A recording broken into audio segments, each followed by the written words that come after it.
সবাইকে নতুন ভিডিওতে স্বাগতম। আরেকটি ছোট্ট ভিডিও নিয়ে চলে আসলাম আপনাদের মাঝে। আশা করছি সবার ভালো লাগবে। আচার তৈরি করার জন্য কিন্তু অনেক কিছু প্রয়োজন হয়। আম তো কেটে রোদ দিয়ে নিয়েছি, আর আচারের তৈরি করার জন্য কিছু উপকরণের জন্য বাজারে চলে গিয়েছিলাম।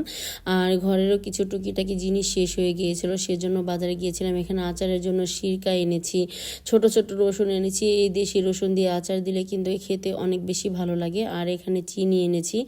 আচারে কিন্তু চিনি আর পাঁচফোড়ন ছাড়া হয় না, সেজন্য চিনি আনতেই হবে। আর ঘরেও অনেক চিনি আছে, 2 কেজির মতো। এখানে আরও 3 কেজি এনেছি জিরাও শেষ হয়ে গিয়েছিল।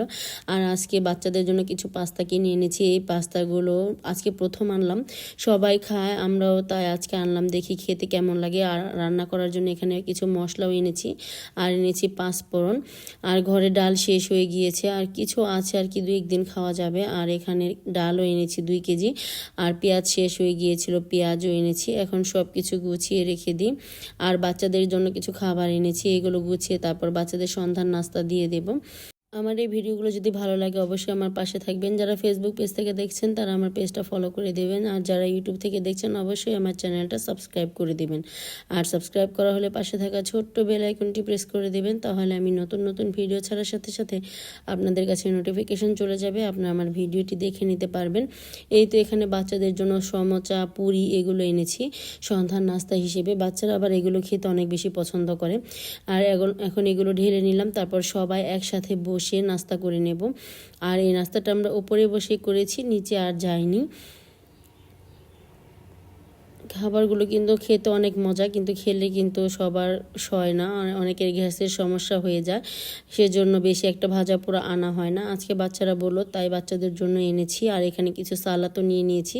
এখন সব বাচ্চারা মিলে, আমিও সাথে বসে পড়েছি, সবাই মিলে এখন খাবার খেয়ে নিচ্ছি। খুবই ভালো লাগছে খেতে।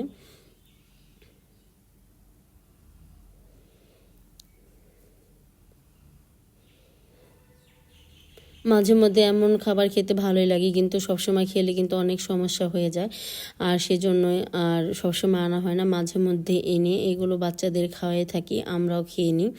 আর বৃষ্টির সময় কিন্তু এই সব খাবার খেতে বেশি ভালো লাগে। আজকেও একটু ঠান্ডা ঠান্ডাই পড়েছে, আর খেতে বেশ ভালোই লাগছিল।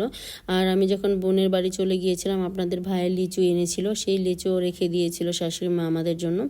আর রাতে বসে এখন মা ছেলে লিচু খেয়ে নিচ্ছি। বড় ছেলেটা ঘুমিয়ে গিয়েছে, ছোট ছেলে আর আমি এখানে লিচু খেয়ে নিচ্ছি। লিচুগুলো উপর থেকে শুকিয়ে গিয়েছে, কিন্তু ভিতরে একবারে কিন্তু সুন্দর আছে, আর খেতে বেশ মিষ্টিও ছিল। প্রথম লিচু এবার মাশাআল্লাহ ভালোই লাগলো খেতে, টক ছিল না। এখন লিচুটা খেয়ে নিচ্ছি।